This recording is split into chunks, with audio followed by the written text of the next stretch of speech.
संतप्त मानस शांत हों, जिनके गुणों के गान में वे वर्धमान महान जिन विचरे हमारे ध्यान में। अभी अपने पास आज ये अंतिम पूजन है, अंतिम जयमाला है और इसके बाद महाजयमाला है। भाग्य से आज दो प्रवचन रखे गए हैं, कैसे हुए क्या हुआ वो बात अलग है, लेकिन अभी दो जयमालाएं अपने पास बाकी हैं। तो एक का अर्थ अभी करेंगे और एक का अर्थ शाम को करेंगे। तो अब ये जयमाला है, अपने पास इसका अर्थ करने के लिए पर्याप्त समय है, तो 1 घंटे के भीतर ही पूरी कर लेंगे। यदि मैं 1 घंटे से बाहर ज़्यादा बढ़ूं तो आप मुझे टोक सकते हैं सारे में जैसे भी, क्योंकि मुझे फिर होश नहीं रहता है ना। फिर एक दफ़े गर्म हो गया ना मामला तो फिर वो चलता रहता है। बाद में फिर कितनी थकान लगे कुछ भी हो, लेकिन उस वक्त बीच में जो रुकना संभव नहीं होता और ध्यान भी नहीं रहता। दो बातें हैं, एक परमावश्यक अधिकार और शुद्ध भाव अधिकार, मैंने शुद्धोपयोग अधिकार। दो अधिकारों की ये चर्चा है, पूजन है और बहुत ही मार्मिक है। वो कहते हैं आवश्यक का क्या अर्थ होता है, तो कहते आवश्यक तो हम जानते हैं ना, आपने हमने नहीं जानते कोई आवश्यक काम क्या है। जितनी फाइलें ऑफिसों में चलती हैं आवश्यक, उन पर लिखा रहता है अति आवश्यक, इम्पोर्टेंट, मोस्ट इम्पोर्टेंट, आज ही, अभी, ऐसा लिखा रहता है ना। तो जैन धर्म में, जैन दर्शन में आत्मा के कल्याण के लिए परमावश्यक क्या है, इसके बारे में थोड़ी चर्चा अपन ने बीच में की थी कि एक कुछ काम होते हैं आवश्यक काम और कुछ होते हैं परमावश्यक काम। तो आवश्यक काम तो प्रतिदिन करने योग्य होते हैं और परमावश्यक जैसे लोकसभा में काम रोको प्रस्ताव आता है वैसे आ जाते हैं।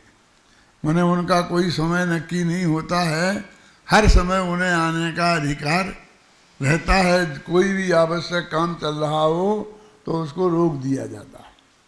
लेकिन आवश्यक का अर्थ क्या है?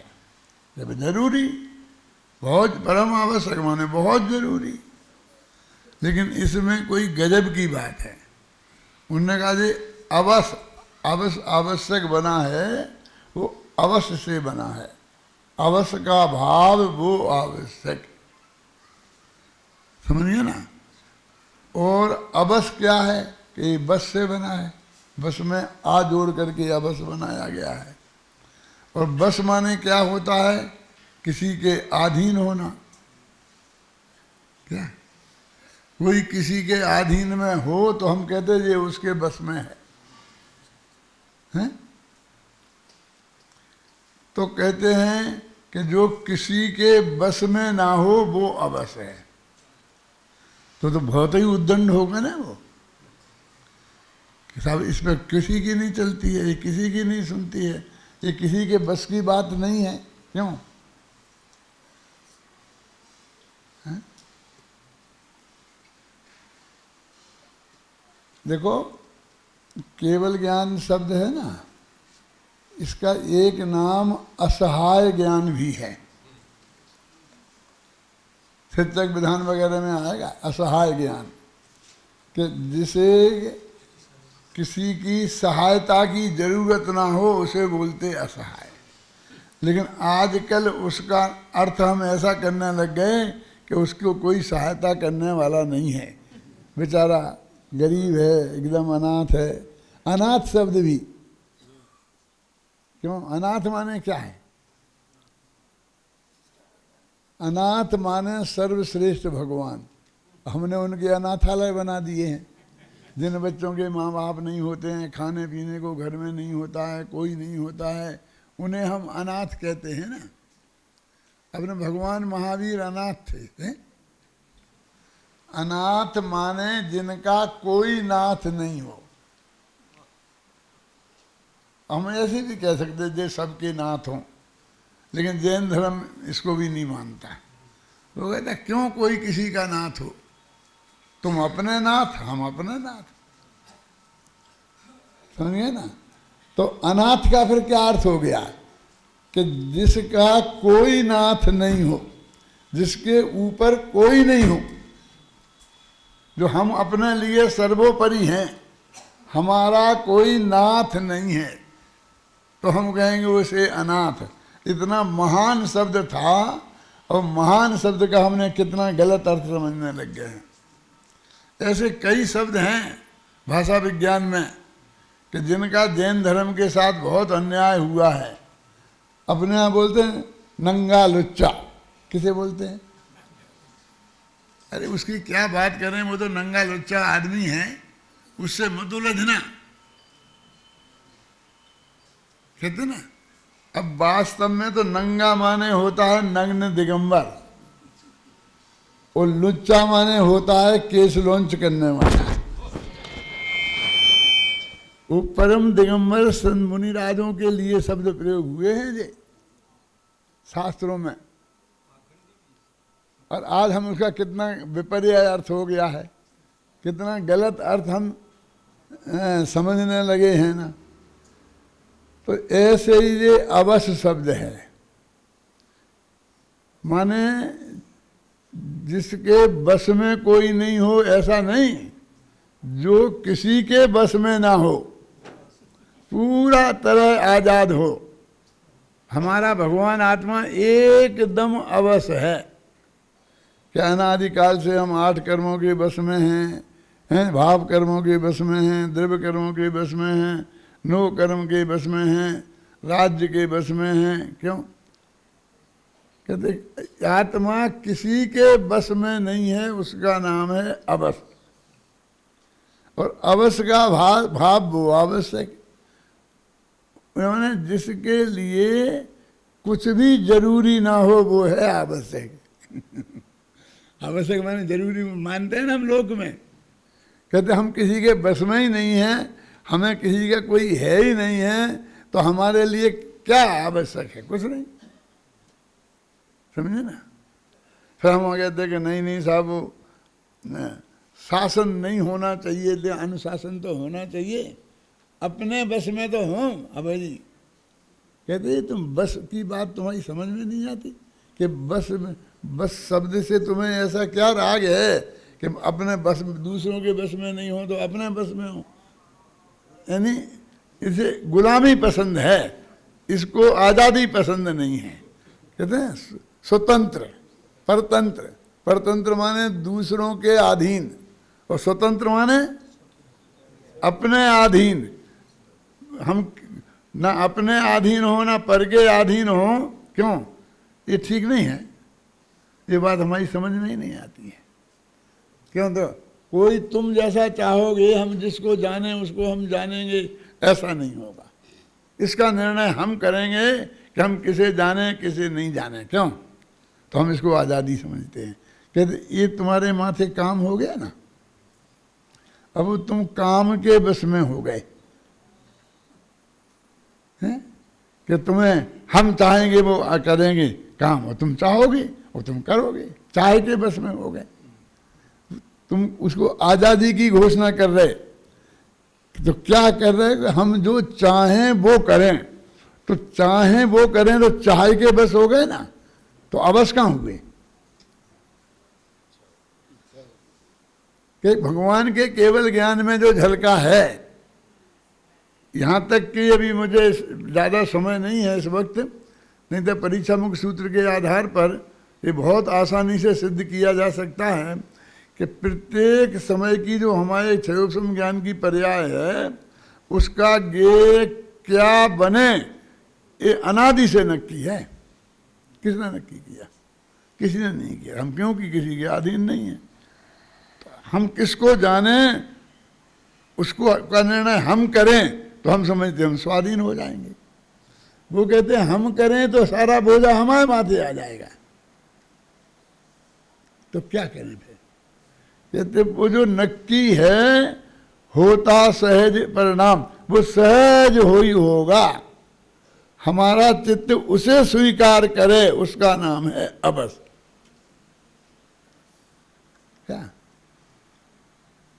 धर्म के 10 लक्षण किताब में, जिसकी गुरुदेव ने भी खूब प्रशंसा की, मैंने शुरू में ही लिखा कि जब हमारा नए उम्र के बच्चे धर्म के क्षेत्र में आते हैं तो उनसे कहते हैं ये नहीं करना, ये नहीं करना, वो नहीं करना, हिंसा नहीं करना, झूठ नहीं बोलना, चोरी नहीं करना, दूसरे की माँ बहन को छेड़ना नहीं, परिग्रह नहीं रखना। तो नहीं, इतने निषेध सुनता है कि वो घबरा जाता है कि जिन बंधनों से बचने के लिए मैं धर्म की शरण में आना चाहता हूं, धर्म में तो सबसे ज्यादा बंधन है। बंधनों की लंबी लिस्ट, तुम ये नहीं कर सकते, ये नहीं कर सकते, ये नहीं कर सकते। क्यों? हमारे यहाँ छात्रावास में आओगे तो क्या क्या करना पड़ेगा, तुम ये नहीं कर सकते, तुम ये नहीं कर सकते हैं। क्यों? तुम ये बताओ ना कि क्या करना है, क्या क्या नहीं कर सकते, इसकी बात क्यों करते हो? कि तुम्हें जैन दर्शन का मर्म समझना है, तुम्हें असली धर्म क्या है ये जानना है, तुम स्वयं भगवान हो ये जानना है। भगवान बन सकते हो ये नहीं, तुम तो बने बनाए भगवान हो। ये पॉजिटिव क्यों नहीं करते हो, नेगेटिव ही नेगेटिव क्यों कहते हो? तो वो कहते हैं अवश्य, देखो पढ़ते हैं अपन, जो रहें शुद्ध भाव में बेश्रमण अवश्य कहे गए। जो मुनिराज शुद्ध भाव में रहते हैं, वीतराग भाव में रहते हैं, शुद्धोपयोग में रहते हैं, उन मुनिराणों को अवश्य कहते हैं। तो अवश्य माने शुद्धोपयोगी मुनिराज। आप ऐसा अर्थ समझते थे? और अभय यदि ये नहीं निकाला होता तो अपन निकाल सकते थे।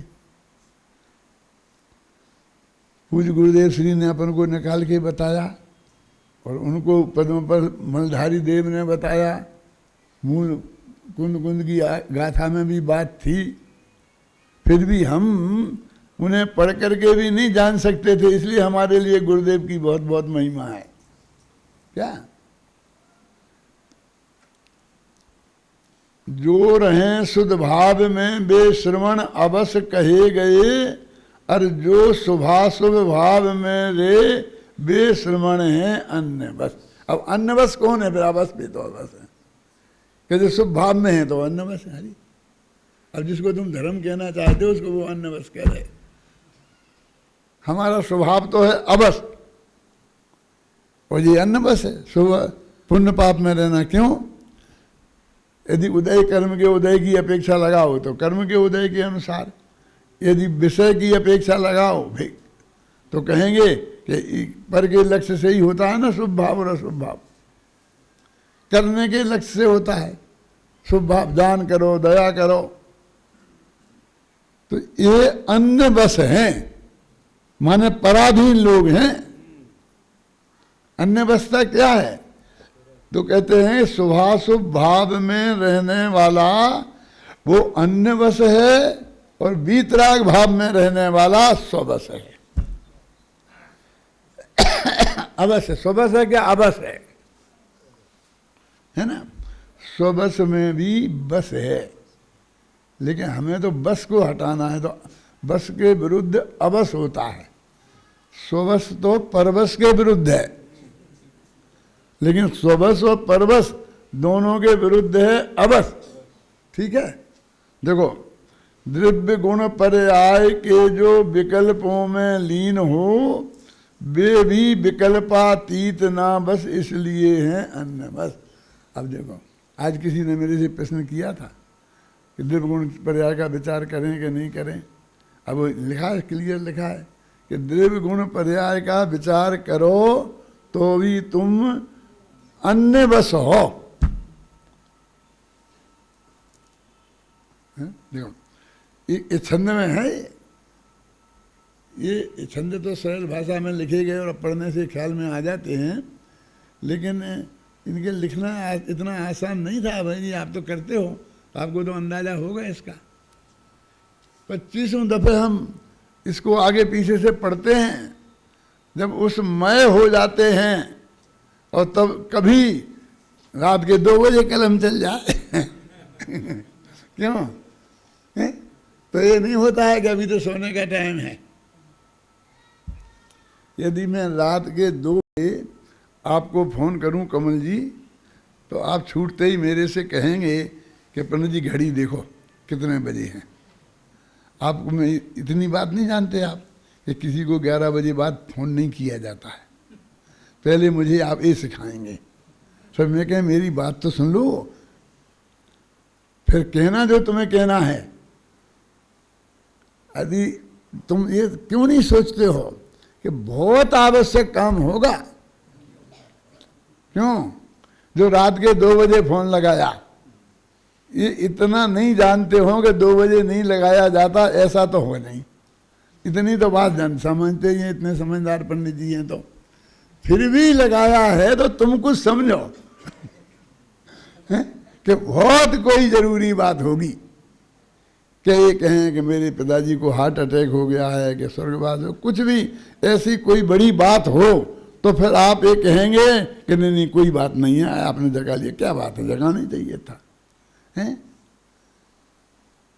और यदि ऐसा हो कि आप 2 बजे में आपको फ़ोन लगा के कहूँ और आप कहें बोलो बोलो क्या कहना है, बोलो क्या कहना है, तो मैं कहूँ कि आत्मा अवश्य है नियम सार में लिखा है तो क्या कहोगे कि पंडित जी ये सुबह भी बता सकते थे तो रात के 2 बजे।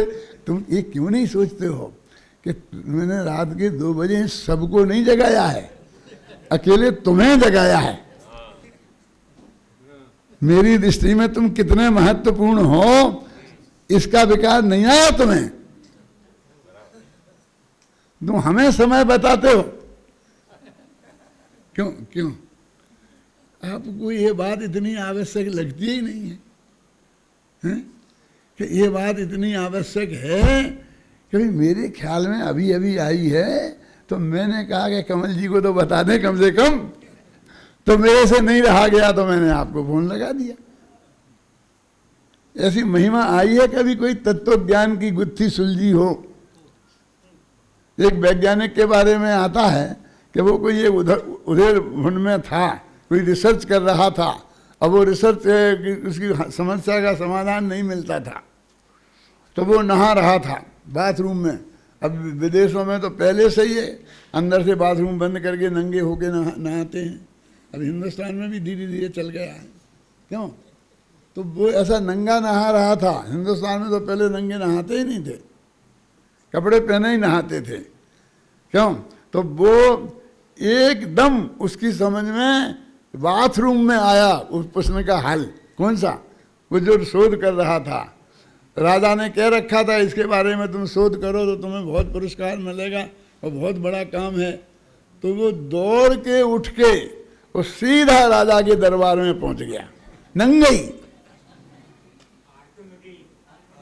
क्या? अभी नाम माम इनसे सुन लो, समझ में है ना? वो पहुंच गया राजा के दरबार में नंगा। तो ये कहे कि वो ऐसा हो गया, वो ऐसा हो गया। राजा कहे कि तुम देखो तो पहले कपड़े तो पहनो, कि तुझे कपड़े की पड़ी है, जो मैं कहता हूं वो तो सुनता नहीं है। क्या? तुझे कपड़े की पड़ी है? तो कितनी बड़ी उपलब्धि हुई है और मैं तेरे से कह रहा हूं तो उस पर ध्यान नहीं देता। तो ऐसी उपलब्धि है ये। मुनिराज दिगंबरों के मुनिराज नग्न क्यों होते हैं, ये बात मुझे उस दिन समझ में आई जिस दिन इस वैज्ञानिक की बात सुनी।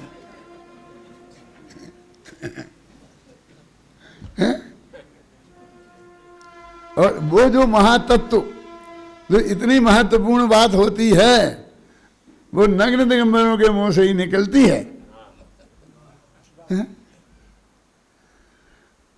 पद्मपद मलधारी देव के बारे में गुरुदेव बहुत बहुत गीत गाते थे। एकदम भावलिंगी संत तो कहते ही थे, लेकिन एकदम वैराग्य रस से तरवर सराबर ऐसे वो संत थे। देखो अब ये छंद को अभय जी पढ़ना, अब ध्यान से सुनना, आप पढ़ो।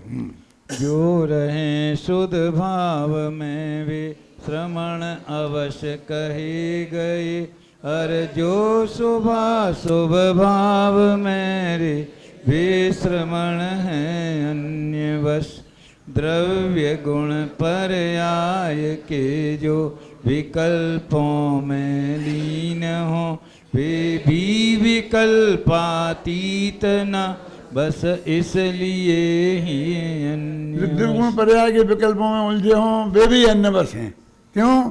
क्योंकि वे भी विकल्पातीत नहीं है।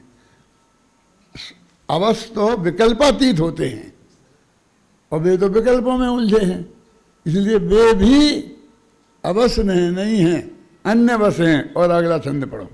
छोड़ कर पर भाव सब निज आत्मा में लीन हो, वे स्ववश हैं बस इसलिए ही उन्हें आवश्यक कहें।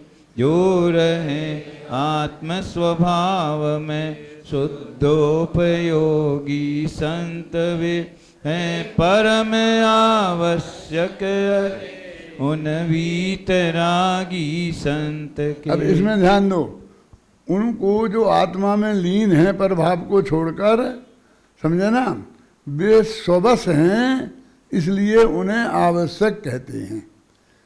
अब देखो, परमावश्यक नहीं कहते हैं क्योंकि वे स्वबस हैं। तो स्वबस है ना, अवश्य नहीं है। समझ में आया ना? वो बस नहीं छूटा, पहले परवश थे, अब स्वबस हैं, अवश्य नहीं है। अब अवश्य कौन है? जो रहे आत्म स्वभाव में शुद्धोपयोगी संत, वे हैं परम आवश्यक अरे उन वीतरागी संत के। ये परम आवश्यक वो हैं जो अवश्य हैं, है ना? अरे भाई, बोलो पढ़ो। अरे भाई, इस जगत में भिन्न रुचि के जीव हैं और उनके भाव भी तो अरे अनेक प्रकार हैं। अतः वाद विवाद में ना उलझना ही ठीक है, किसी से भी उलझना तो ठीक होता ही नहीं। ऐसे जो संत हैं वीतरागी संत, वे अवश्य संत हैं। अब ये कहते हैं कि हम बादे बादे जायते तत्वबोधा, इस सूक्ति आपने सुनी? इसका अर्थ समझते हैं कि जितनी वाद विवाद करो तो उतना ही तुम्हें अधिक तत्व ज्ञान होता है। बादे बादे जायते तत्वबोधा, वहाँ तो मैंने बादे बादे माने तत्व चर्चा करो, और यहाँ वाद विवाद की बात है। तो कहते हैं कि इस जगत में भिन्न भिन्न रुचि के जीव हैं। अरे इस जगत में भिन्न भिन्न रुचि के जीव हैं। एक अकलंग देव का वाक्य है, विभिन्न रुचियोर ही लोका। ये सारा लोक भिन्न भिन्न रुचि वाला है, इसलिए कौन क्या सोचेगा। हमने देवलाली बनाई, काय के लिए बनाई? बहुत बढ़िया, शांति से इधर आकर के रह के सब धर्म ध्यान करेंगे, तत्व ज्ञान करेंगे। क्यों? अब कोई बहुत से लोग तत्व ज्ञान की बात करते हैं, कोई धंधा पानी की बात करते हैं, कोई क्या क्या करते हैं, कोई झगड़ा की बात करते हैं। हर अपनी अपनी रुचि के अनुसार। क्यों? क्योंकि वो जो हृदय थोड़ी वहाँ छोड़ के आया है, वो दिमाग थोड़ी यहाँ छोड़ के आया है, वो तो साथ में ही लाया है ना। तो उसी तरह का काम करेगा, उसी तरह का उसे सोचती है।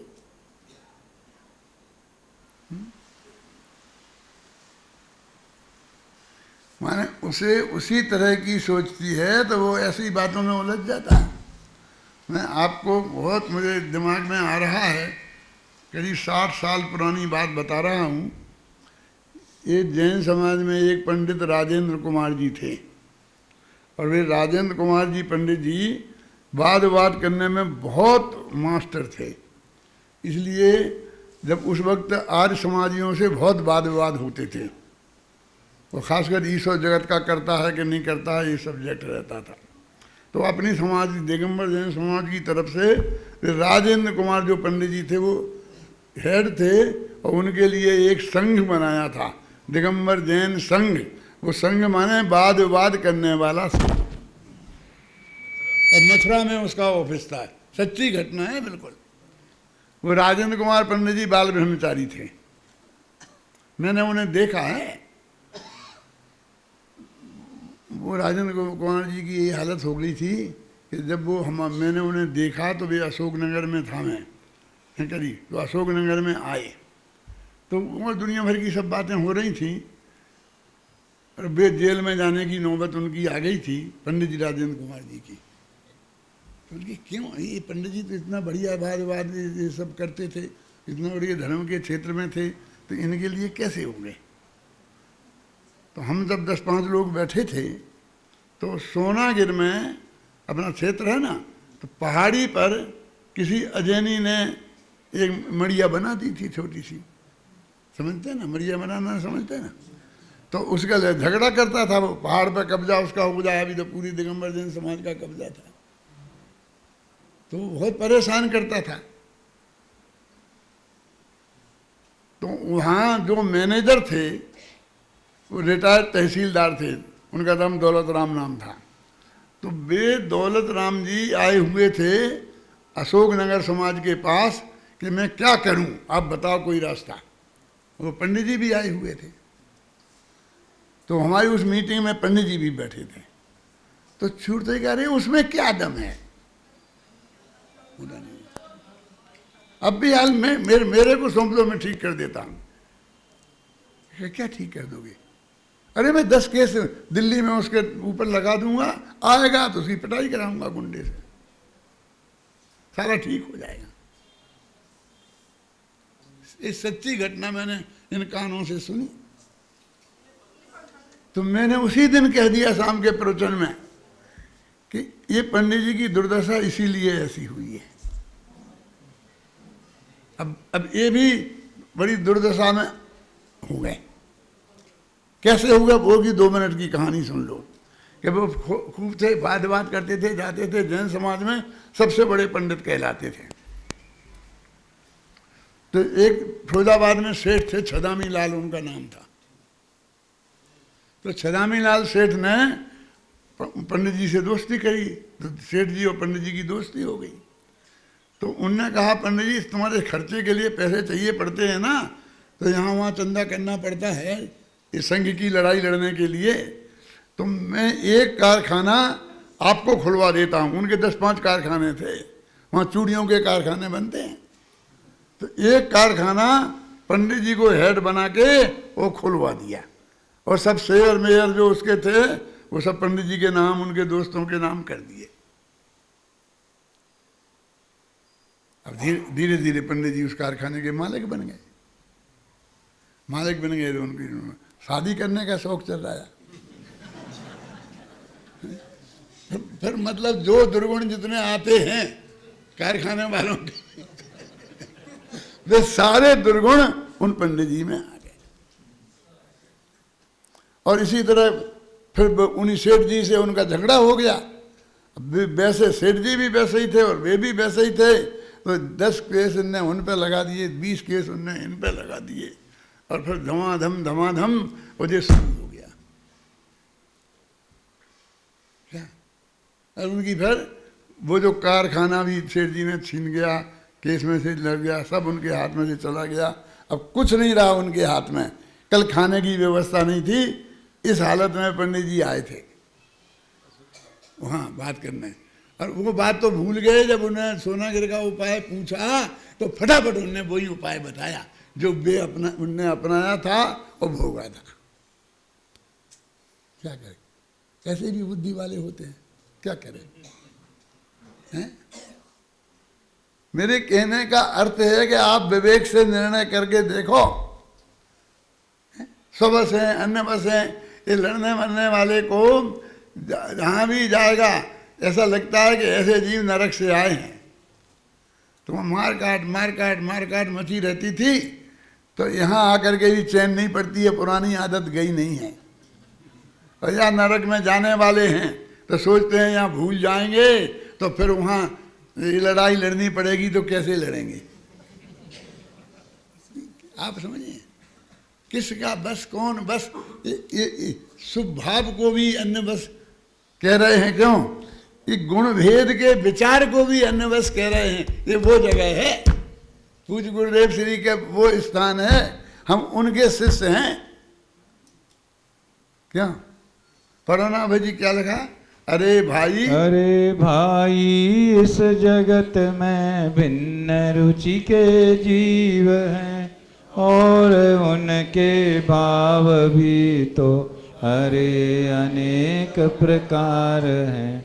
अतः वाद विवाद में ना उलझना ही ठीक है, किसी से भी उलझना तो ठीक। ये नियम सार में लिखा है, जो गाथा है मूल। अब उदाहरण दिए, ये मैंने दिया है उदाहरण, पढ़ो। अरे श्रुत सागर मुनि ने मंत्रियों से मार्ग में उलझ कर क्या पा लिया था व्यर्थ वाद विवाद में। इसी कारण 700 मुनिराज संकट में पड़े। करो ऐसे काम क्यों जो व्यर्थ पछताना पड़े। कितनी साफ बात है। वो अपनी कहानी तो सुनी होगी ना, कि वे श्रुत सागर एक मुनिराज थे, तो वे शहर से आहार करके लौट के आ रहे थे, तो राजा और राजा के साथ 4 मंत्री, वो मंत्री अकंपनाचारी आचार्यों की प्रशंसा निंदा कर रहा था। अपन गए, उनने नमस्कार किया, उनने आशीर्वाद तक नहीं दिया। मूनम मूर्खस्य लक्षणम, मूर्खों का लक्षण मौन रहना है, बोलेंगे तो पोल खुल जाएगी, इसलिए चुप रहो। ऐसा कहे वे, चुप जो रहे तो समझे ना समझे, कोई समझते ही नहीं है, इसलिए चुप है। वो कहता है कि साहब मैं जवाब नहीं देता तो लोग समझते कि जो सामने वाले ने कही वो बात सत्य है। कहते कि नहीं कहते लोग? इसलिए जवाब देना मेरे लिए जरूरी है। मैं तो ये कहता हूं, मानने तो ना सत्य है, हैं? कोई कुछ कहता है, कोई कुछ कहता है मेरे बारे में, तो आपको जवाब तो देना चाहिए। बहुत मेरे मित्र मेरे से कहते हैं, बहुत कहते हैं। मैंने कहा मानने दो क्या? नहीं, फिर लोग वही उसकी बात सत्य मान लेंगे। मान लेने दो, उसका मोक्ष हो जाएगा और उनका हो जाएगा। मैं क्या करूं? उन्हें झूठे ही मानना है तो माने, मैं उलझने को तैयार नहीं हूं किसी भी कीमत पर। मुझे किसी का जवाब नहीं देना है। क्या उलझना है तो किसी भी प्रकार ठीक नहीं। क्या मिला? वे तो श्रुत सागर थे, श्रुत के सागर, ये उनकी उपाधि थी, नाम नहीं था। नाम तो कुछ और रहा होगा। उपाध्याय थे वे उस संघ में, सब मुनियों को पढ़ाते थे और बहुत अच्छा पढ़ाया होगा, तो उन्हें श्रुत सागर की उपाधि दी गई होगी। उन्हें अवधि ज्ञान था। उन मंत्रियों से कह दिया कि तुम्हारे पूरे भव में तुम लोमड़ी थे, क्या थे, हैं, और वहाँ मरे, फिर वहाँ की तुम्हारी चमड़ी वहाँ टंगी है, ये सब बता दिया। अंदर में जल भुन के खाक हो गए और उन्होंने कहा देखो, तो ये तो समझे हम जीत गए। क्या मिला जीत के? जीत के क्या मिला? जीत तो गए थे। मैं आपसे पूछता हूँ कि जीत के क्या मिला? मुझे नहीं जीतना है।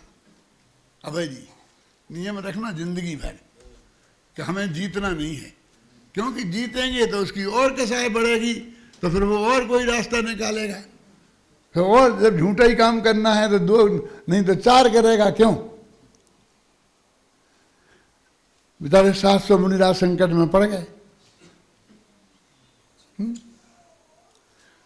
अकंपनाचार्य ने कही तो यही बात हो कही, भैया हम लोग बचाव करते हैं कि अकंपनाचार्य ने सब मुनिराजों को कह दिया था कि राजा उसके मंत्री आए तो तुम कुछ बोलना मत, आशीर्वाद भी मत देना, ध्यान में रहना। अब इसका उन्हें पता नहीं था, इसलिए उनने वाद विवाद कर लिया। मैंने क्या लिखा अपनी कहानी में, उन्हें पता नहीं था। वे श्रुत के सागर थे। श्रुत के सागर को इतना तो पता था कि नहीं था कि किसी से रास्ते चलते वाद विवाद करना अच्छी बात नहीं है। गृहस्थों के लिए भी ये आदर्श है कि हम रास्ते चलते किसी से वाद विवाद करें, ये अच्छी बात नहीं है। तो मुनिराज को करना चाहिए, इसमें गुरु की आज्ञा की क्या जरूरत थी? बचाओ मत करो, जो गलती है वो गलती है, वो सजा के पात्र हैं, वो दंड के पात्र हैं, प्रशंसा के पात्र नहीं हैं। हम तो उनके गीत गाते हैं, उनके दांत खट्टे कर दिए। हमें तो दांत खट्टे करने वाले लोग अच्छे लगते हैं। गुरुदेव का तो महान अभिधेय था, हैं? गुरुदेव का तो महान अभिधेय है, किसी के साथ बात नहीं करना ना। तो ये सिद्धांत है, एक बात करना किसी से भी ठीक नहीं है, लेकिन इसका मतलब तत्व चर्चा का निषेध नहीं है, वाद विवाद का निषेध है, जो कसाय बस किया जाता है ना। तो अरे श्रुत सागर, श्रुत सागर, हाँ। अरे श्रुत सागर मुनि ने मंत्रियों से मार्ग में उलझ कर क्या पा लिया था व्यर्थ वाद विवाद में। इसी कारण 700 मुनिराज संकट में पड़े, करो ऐसे काम क्यों जो व्यर्थ पछताना पड़े। नियम सार में त्रिकाली ध्रुव भगवान आत्मा की बात तो सर्वोत्कृष्ट है ही, लेकिन लौकिक बातें भी, हमारा सामाजिक जीवन कैसा होना चाहिए उसके लिए भी बहुत मार्मिक बात है। ये कम मार्मिक है कि किसी से बाद में नहीं उलझना। किस अब मुनियों के लिए, मुनियों के लिए नहीं है, गृहस्थों के लिए भी है, सभी सज्जनों के लिए है, जिनको आत्मा का कल्याण करना है, उन सभी के लिए ये मार्ग है। एक बात तो ये, कौन सी? कि किसी से उलझना नहीं। और दूसरी क्या, पढ़ो। यों गुप्त धन को प्राप्त कर निज वतन में चतुराई से, सब जगत जन है भोगते एकांत में चुपचाप ही। त्यों ज्ञानी जन भी ज्ञान निधि को गुप्त रह कर भोगते, पर प्रदर्शन करते नहीं, भोगे सदा चुपचाप। ये भी लौकिक बात है ना, कितनी मार्मिक है। ये ज्ञानी जन, यदि कोई आपको गुप्त धन मिल जाए, अरबों रुपए का हो, तो फिर आप यही धंधा करते रहें कि नहीं हमारी दुकान तो बहुत अच्छी चलती है। अरे दुकान चलती हो चाहे जितनी अच्छी, बंद कर दो, जाके एकांत में शांति से, जहाँ कोई झंझटें नहीं हो। नहीं तो जितने जितने लोगों को पता चलेगा तुम्हारी जान खाए बिना नहीं रहेंगे। मैंने कल परसों कहा था ना, पुलिस वाले भी, जिन जो रक्षक कहते हैं ना जिन्हें, वे भी तुम्हें लूटने को फिरेंगे। डाकू तो लूटने को फिरेंगे ही। इसे मालूम पड़ जाए तुम्हारे पास इतने नगद हैं तो पकड़ के आएंगे और लेके ये इतना मेरे को दे। परिवार वाले लूटेंगे, भाई बंधु लूटेंगे, पंडित लोग लूटेंगे दान के नाम पे। बहुत लुटेरे हैं समाज में। अब महाराजों की मैं कह नहीं सकता, उतनी हिम्मत नहीं है मेरी। कुछ नहीं, गुप्त मैं सम्यक दृष्टि, मैं ज्ञानी, मैं ज्ञानी, मैं ज्ञानी हैं क्या। एक ने दानवीर की उपाधि मिली तो बहुत बहुत खुश थे, लेकिन घर पहुंचे कमल जी तो भिखारियों से घर घेर रखा था। तो सब सेठ जी, क्यों है तुम लोग यहाँ क्यों आए? क्या हमें तो पता ही नहीं था कि हमारे मोहल्ले में एक दानवीर रहता है। हमें तो आज पता पड़ा जब आपका सम्मान हुआ, अखबार में निकला फोटो सहित, तो हम आ गए सब। तुम भिखारियों ने मेरा घर घेर लिया है। अरे भाई, करोड़पति घेरे तुम्हारा घर, भिखारी नहीं घेरे तो कौन घेरे? दानवीरों का घर तो भिखारी ही घेरते हैं। यदि करोड़पतियों को घेरवाना चाहते हो तो दिवाला निकालो। दिवाला निकलेगा तो करोड़पति तुम्हारा घर घेरेंगे। ये उपाधि कहते हैं। ख्याल में उपाधि मिल गई दानवीर की, फलाने की। अब तुम कहो लोग आएंगे साहब सम्यक दर्शन हमें भी करा दो, हमें भी कर। कोई किसी को करा सकता है, होता है। कितना होते वो 300 क्या होता है 6 महीना और 8 समय में 608 जीव मोक्ष जाते हैं। 608 जीवों को संबंध समुदाय 2.5 दीप मैंने सारी दुनिया में क्यों कितना कितना क्या है कि उन्हें किसने क्या उपलब्ध कर लिया, बस 150 आदमी को बेवकूफ़ बना लिया और क्या किया। तो वो इसलिए कहते हैं कि इस तरह से ये भी हमारे आचार्य देव का हमारे लिए आज्ञा है। चलो आगे पढ़ो। हाँ, जो सदा उलझे रहें लौकिक मार्ग के जंजाल में, वे संत उलझे रहें नित ही विकल्पों के जाल में। लौकिक जनों बत रहें उलझे पुण्य एवं पाप में, वे रहें नित संताप में, वे नहीं अपने आप। बहुत मार्मिक बात कह रहे वो आचार्य देव कि भाई साहब अभी तो आपने फिर ऐसी बात कैसी करी, मैं तो मुनिराजों की बात कह रहा हूँ। जा देखा ना, ये मुनिराजों की चर्चा चल रही है नियम सार में, है ना, कि वे नहीं उलझे, गृहस्थों को भी नहीं उलझना, अच्छी बात है ना। अब कहते हैं कि जो सदा उलझे लौकिक मार्ग के जंजाल में, वे संत है ना। तो मुनियों की बात है, अपने माथे पे मत घटाना, तुम्हें तो जितनी बेवकूफ़ी करना है खूब करो। वे संत उलझे रहें नित ही विकल्पों के जाल में, लौकिक जनों बत रहें उलझे पुण्य एवं पाप। लौकिक जन कैसे उलझे रहते हैं? सुबह उठो जल्दी 5 बजे उठो, चलो पूजन करना, ये करना ये करना ये करना, तो पुण्य में उलझे। अरे चलो दुकान पे जाना है, तो दुकान पे काय को जाना है? वहाँ पुण्य करोगे, धर्म करोगे, क्या करोगे? हैं? कि भगवान की कसम खा खा के 1 के 2 करोगे।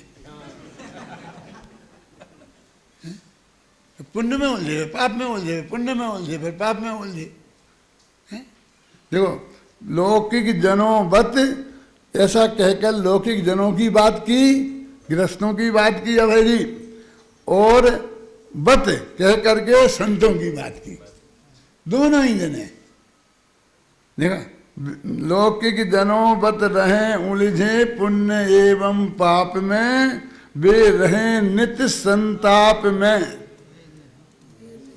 हमेशा दुखी रहेंगे, क्यों? क्योंकि वे नहीं अपने आप में, वे अपने आप में ही नहीं है। अपने कहते वो तो भैया खो गए, वो तो आपा खोया, वे तो अपने आप में है ही नहीं, उन्हें अपना कुछ होश ही नहीं है, कहते ना। हाँ, वे नहीं अपने आप में का अर्थ बहुत गंभीर है, ये फ्रेज है हिंदी का। अरे आगे पढ़ो से देखो। जो नहीं अपने आप में, वे जगत में उलझे रहें, जो आत्मा में आ गए, वे नहीं उलझे जगत में।